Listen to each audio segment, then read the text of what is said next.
Honourable Senators, I rise to speak to Bill C-30, Budget Implementation Act 2021. Colleagues, it is important to note the significance of this budget. The past 15 months have been marked by the COVID-19 pandemic and the devastation that has been left in its wake. During this time, we as a country have deliberated and debated what we need as a society as we move out of this pandemic, redefining what is meant by essential, what is a caring society and what it must look like, how ought we to care for each other. And we vowed to act differently as a country as we emerged from this tragedy. And for many policymakers, there is an increased willingness to undertake wholesale and ambitious changes that are overdue in many areas, such as areas such as long-term care, pharmacare, to housing reforms, to our employment insurance regime. We know that the status quo does not work, and that we need to chart a new path, and we need to create a Canada that works for all Canadians. Today, I want to speak about one such issue, one that will require purposeful government action to make the difference that is needed. I will be speaking about childcare. I will not repeat the history that was very well outlined by Senator Daskell, a history that reflects the decades of incremental investments in a system that fails to provide the care children and their families require. A UNICEF study compared 41 OECD countries on their performance on childcare. Canada, in its performance, was quite lackluster. 22nd overall, ranking 16th in access and 21st in affordability for childcare. When we reflect further on availability and access, our overall enrollment rates for ages 2 to 4 was only 53% prior to the pandemic. We are in the middle of the rankings on affordability, with childcare for 2 children costing just under 20% of a family's income. The report also notes that the high cost of childcare exacerbates inequalities and deters women from returning to work. And then came the pandemic, which severely depressed women's participation in the workforce as the burden for caring for children fell on them. An RBC report from 2020 reported that women were much more likely to fall out of the workforce, and that employment among women with toddlers or school-aged children fell by 7% in the early months of the pandemic compared to 4% amongst fathers. Regaining lost ground will not be easy for many women, colleagues. These issues drove renewed calls for childcare as a care policy and as an important economic policy that will have a significant impact on our prosperity by bolstering women's participation in the workforce. Budget 2021 has made childcare a policy priority, allowing us to move from ineffective incremental steps to strong and substantial action. The government's commitment of $3 billion this fiscal year to be scaled up, as we have heard, matches the request of advocates nearly to the dollar. We know that negotiations with the provinces are the next step. But what does meaningful negotiations look like, and what do we hope to get out of this?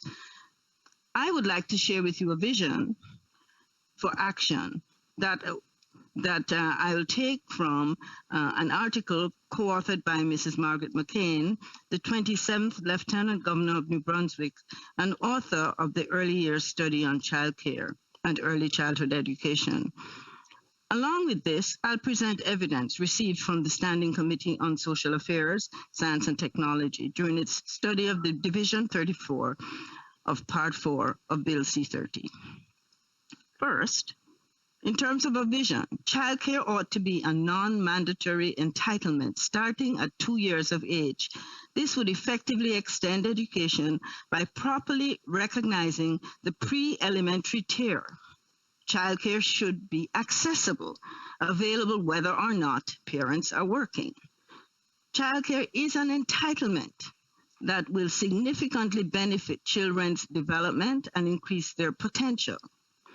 The Social Affairs Committee heard from Craig Alexander, Executive Advisor at Deloitte, Canada.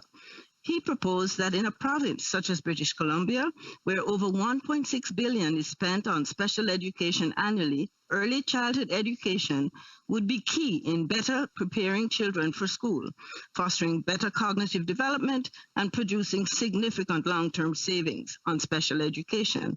As he put it, quote, "It is actually easier and cheaper to address developmental issues earlier in life than later in life," close quote. Childcare as an entitlement will also have the downstream impact of producing a more resilient, better educated workforce. Childcare ought to be universal, which means it should be accessible to all children, with a special view of ensuring access for children with disabilities and children from marginalized groups.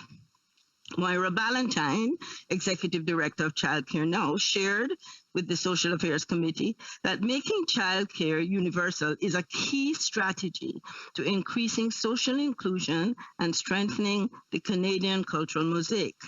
In my view, universality also means departing from traditional models to extend care to a broad set of children. For example, new models that provide childcare for shift workers who are not on a normal 9-to-5 schedule. Childcare should be high quality, from the facilities to the training of staff and the resources available to them. Minister Caltrow, in her testimony before the committee, recognized the need to standardize and streamline training for educators throughout the country. And as Ms. Ballantyne shared, standardization needs to be combined with meaningful efforts to retain trained staff through competitive wages.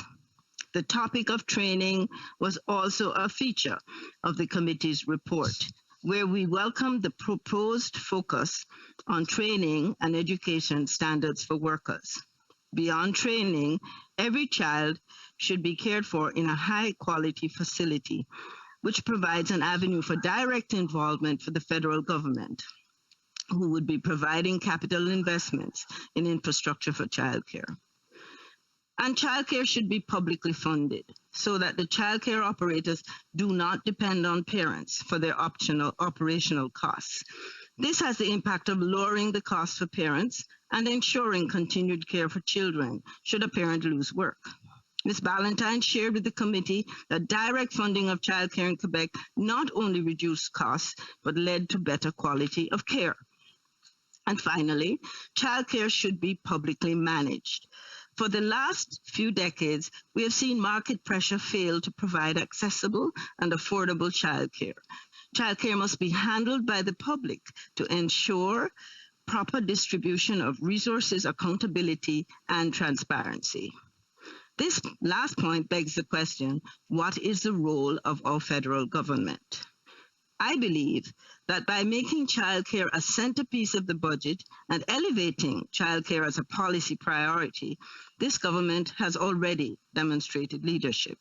Of course, the management of childcare is done and will be done at local centers and be administered by the provinces, but there is a role for the federal government.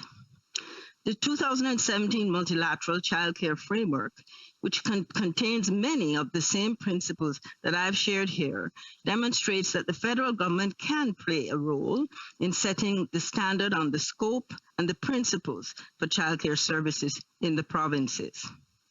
Mr. Alexander, in his deposition, proposed that the Government of Canada can provide data and analytics that would serve as evidence on the performance of various systems, and that this would in turn put pressure on the provinces to move towards more successful models. The data could also allow us to track accessibility and identify childcare deserts to ensure equitable access to care and early learning for those communities who need it most. In its report, the committee noted the need for robust data and proposed the enhancement of the Canadian Health Survey of Children and Youth in order to collect this data. In addition, I would also propose that grants to conduct pilot projects to test models of care could be another way the federal government could contribute to improving outcomes.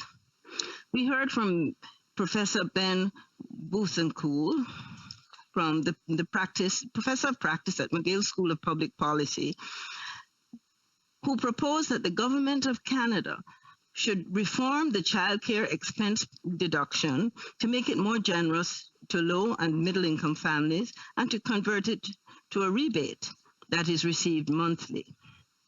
I agree with his proposal, as it is a step that sits solely within the federal scope, and therefore the government can have an immediate and meaningful impact in the near term. Some could view some elements of his testimony as opposed to the wholesale reforms envisaged by the federal government, but I do welcome his views, and I believe that in this important effort, we should use every tool at our disposal. Colleagues, as you know, any step towards universal childcare and early learning is contingent on negotiations between Canada and the provinces.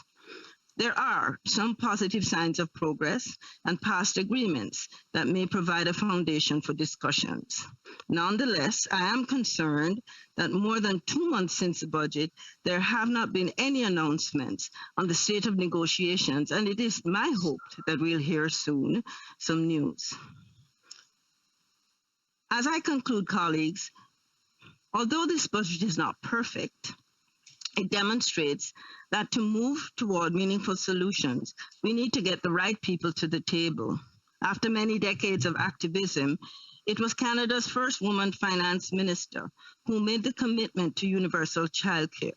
It was female academics and thought leaders such as Ermine Yalnizyan and Kate Besançon that sounded the alarm on the outside impact of the pandemic on women's economic participation and pushed the policy discussion towards meaningful change, important voices who impacted decision-making and change. I also acknowledge that there is much work to be done. Canada must strengthen its parental leave policies to ensure that parents can care for their children in the crucial early months of their lives. We must also tackle affordability and access in other areas, such as housing and food insecurity. This is important because making Canada the best country to raise a family and to be a child is key in keeping and attracting a quality workforce, is key in producing the innovators and leaders of tomorrow, is key in ensuring our long-term prosperity, wealth, and moral leadership on the world stage. I believe that there is now a greater understanding that caring for one another is not just the right thing to do, but it is also strong economic policy. It is my hope that this lesson does not fade as we move past this pandemic. Therefore, I invite you to support this bill as I plan to do. Thank you. Merci. Megash.